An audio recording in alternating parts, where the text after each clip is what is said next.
Salut, c'est Gunther et bienvenue pour un petit déballage, le petit déballage du mois de janvier.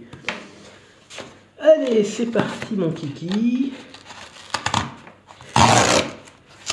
Donc aujourd'hui c'est un classique d'une marque très connue aux États-Unis.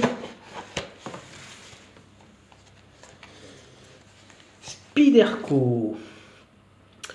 Spyderco, donc c'est une marque de couteaux qui est assez, qui a une gamme plutôt pléthorique, on va dire, beaucoup de modèles et qui est à la fois, il y a des réactions qui peuvent être soit l'adoration, soit la détestation. Voilà, des looks très particuliers. Donc il s'agit du modèle normalement délicat. C'est fait au Japon, mais c'est américain, donc le Delica Flat Ground Orange. Donc ça c'est la couleur du manche. On ouvre le contenu du paquet, donc le couteau, un petit autocollant et une plaquette, là de la mousse. Et une plaquette, voilà, l'histoire et l'évolution, sachant que c'est une marque assez récente, 78. Voilà. Et donc, on en reparlera. C'est celui qui a inventé ou mis en avant le FRN, c'est-à-dire le Fiberglass Reinforced Nylon. Et c'est, on va dire, là le principal point, on va dire, de désaccord que j'ai avec eux. Donc, voici l'engin. Donc, les plaquettes sont faites en FRN.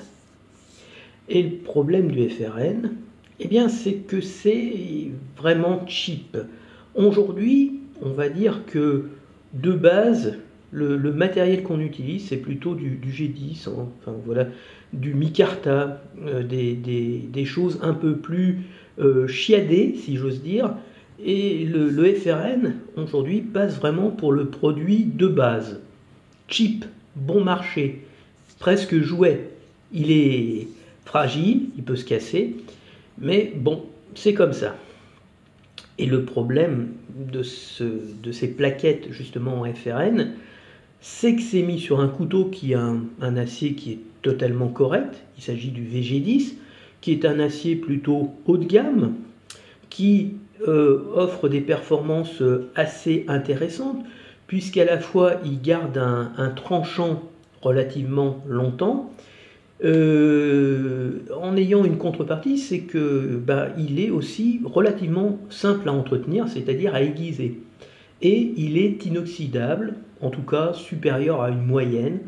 On va dire qu'il est résistant à l'humidité. Alors on ne vous conseille pas de le mettre dans la flotte, mais c'est quand même un couteau qui, voilà, le VG10 c'est un couteau, c'est un acier plutôt qui a des performances globalement intéressantes et relativement uniformes. Voilà. Donc il garde son tranchant relativement longtemps. Il peut s'aiguiser relativement facilement, même facilement on va dire, et il a des capacités à résister à la corrosion qui sont supérieures à la moyenne. La forme, elle est tout à fait sympathique, quelque chose d'assez, voilà, plutôt sympa. Donc le principe chez Spyderco, c'est le fameux thumb hole. Thumb, c'est pour le pouce, voilà, et hole, c'est le trou. Donc l'ouverture se fait comme ça. Donc on ouvre le couteau avec une main. Malgré, vous voyez, le manche est relativement important. Par contre, la lame est relativement courte. Et un des petits problèmes, enfin c'est pas un problème, mais pour certains si, c'est que le tranchant ne va pas jusqu'au bout. Là, vous voyez l'acier, le VG10. Ici, vous voyez, là, ça coupe pas. Alors, est-ce que c'est un finger choil, c'est-à-dire un endroit où vous pouvez mettre un doigt pour voilà, avoir une approche plus précise? Vu qu'ici, vous avez vous avez quelque chose, ça pourrait se croire. Mais bon, moi je ne sais pas. Donc, vous avez un déblocage sur l'arrière. Donc, vous voyez, il faut que vous fassiez intervenir 2 doigts. Alors, vous avez une ouverture à une main. Le problème, c'est qu'ici, il faut forcément 2 mains. Donc, c'est un peu gênant, mais c'est pas catastrophique. Au niveau du look de la lame, moi je pencherais plutôt pour un leaf shape, une forme de feuille, mais en même temps ça fait un peu bizarroïde. Il y a des gens qui n'aiment pas, mais moi je trouve que c'est plutôt agréable, une lame qui sort un peu de l'ordinaire. Au niveau de la prise en main, j'ai des petites mimines, pour moi c'est plutôt sympa, c'est plutôt cool.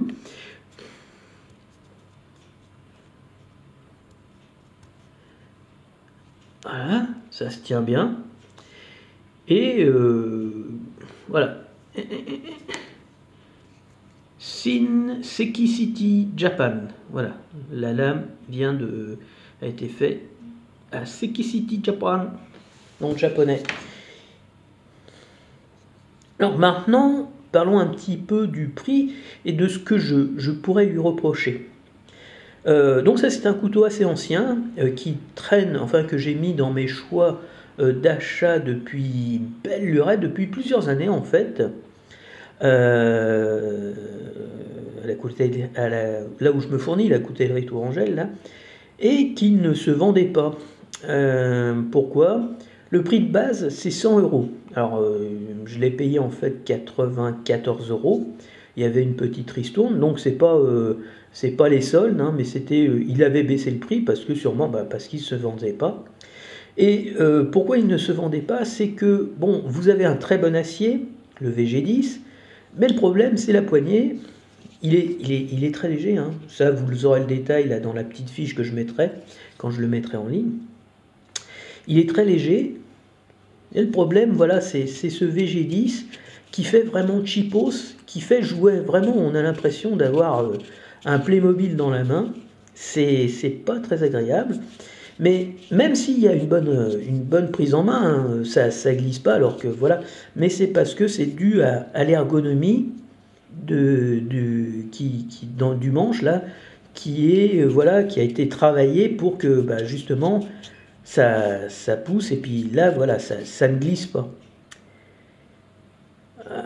Voilà, donc, et tout ça donc pour 94 €, vous avez un couteau qui a un excellent acier, mais des poignées, on va dire vraiment cheapos, fait avec du matériel bas de gamme. Aujourd'hui, oui, je vous dis, aujourd'hui tout le monde met du micarta au minimum, même s'il n'est pas de qualité extraordinaire. Mais c'est le seul côté un peu ennuyeux. Dans cette gamme, moi j'ai réservé, j'ai mis de côté un autre couteau de cette marque avec le même manche en FRN, parce qu'il est à moins de 100 €. Et chaque année, on va dire qu'il y a des successeurs avec un acier il existe en plusieurs finitions, hein, au niveau de l'acier, et avec des manches qui ont, je ne sais pas s'ils font toujours du FRN, je pense que pour certains modèles oui, les modèles entre guillemets accessibles, parce que sinon ça tourne beaucoup plus haut, ça va beaucoup plus haut. Donc l'autre jour je regardais un Delica 4, la 4e génération, je ne sais pas s'il faut dire ça, mais il coûtait 150 € quoi. Donc il a pris 50 € en quelques années. Et je me suis dit, bon écoute, plutôt que de laisser passer l'occasion, autant prendre ce couteau à 95 €, 94 €. Au moins je l'aurai dans la collection, et même si je ne suis pas fan du FRN, il est en couleur orange, il est joli, je le trouve sympa, et comme ça, j'aurai un deuxième Spyderco dans la collection. Et je vous dis, vu l'augmentation assez ahurissante de couteaux, alors je n'ai pas vu les détails, quelle était la qualité du manche, quel était l'acier, mais 150 € ça coûte vraiment cher. Et dans certains, on monte, oui, à beaucoup plus, à près de 500 euros. Donc, au bout du compte, je pense que j'ai fait une affaire, une bonne affaire, quoi. 80. Voilà. Donc, le seul petit problème, voilà, c'est la fermeture. Vraiment, il faut vraiment fermer à deux mains, ou alors avoir des plus grands doigts que moi. Mais sinon, au niveau d'ouverture, ça s'ouvre facilement, et ça, c'est vraiment bien. Là, il n'y a pas de jeu. Il n'y a pas de jeu. Et au niveau du centrage, ça colle un petit peu. Voilà, ça collait un petit peu, mais vous poussez un petit peu, ça reprend le centre assez naturellement. Voilà, donc on va dire qu'il est bien centré. Vous avez un clip pour le mettre dans la poche, pour le tenir. C'est pas un deep carry pocket, hein, parce que vous voyez, vous avez cette partie-là qui va ressortir, même toute cette partie-là, mais ça vous permet de l'avoir sur soi. Je qualifierais ça d'un petit EDC sympathique. Voilà, un petit everyday carry qui est plutôt sympathique. Moi, je le trouve très bien. Au niveau du look and feel, j'aime beaucoup. J'aime bien la forme de la lame. Alors, je sais qu'il y a des personnes qui détestent cette forme de lame. En ce qui me concerne, moi, ça ne me choque pas. J'ai un petit couteau de la même marque, même poignée. Ça doit être le Ladybug. Un tout petit couteau ultra, vraiment très joli, très kukai comme disent les Japonais, vraiment adorable, un petit truc très très sympa. Voilà, donc ça fait le deuxième de ma collection, sachant que j'ai un modèle de la marque Bird. Alors Bird BYRD qui est, on va dire, une sous-marque de Spyderco qui fait des couteaux beaucoup plus abordables. Voilà, c'est le même, mais il m'avait coûté une quarantaine d'euros. Bon, les aciers sont moins performants, c'est toujours du FRN, mais pour la somme, là, c'est beaucoup plus justifié, on va dire. Mais au bout du compte, on va dire que sachant que c'est du VG10, que c'est un acier quand même relativement haut de gamme, on va dire que le prix est quand même, voilà, à peu près justifié. Même si les Chinois, avec des performances adéquates, ils offriraient une poignée qui serait en G10, je pense, voilà. Et puis le VG10, ça peut-être quelque chose de similaire, mais pour des sommes qui iraient entre 60 et 80 euros à la base. Voilà, donc c'était le couteau du mois de janvier, un couteau dont je suis plutôt content, voilà, très joli, très élégant.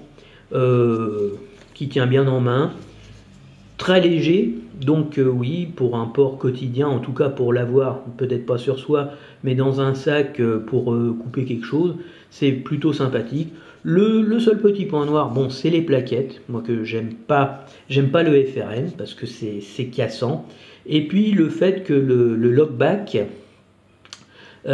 ça oblige à fermer à deux mains, en tout cas en ce qui me concerne, parce que j'ai pas de grande paluche. Voilà, donc c'était le petit achat du mois de janvier, le Spyderco Delica. Voilà, le Spyderco Delica, un bon petit couteau que je trouve un poil trop cher, mais sachant les prix qui sont pratiqués aujourd'hui, c'est-à-dire presque 50% de plus que celui que j'ai là, on va dire que j'ai réalisé une plutôt bonne affaire. Voilà, c'est tout pour aujourd'hui. À la prochaine. Ciao, ciao.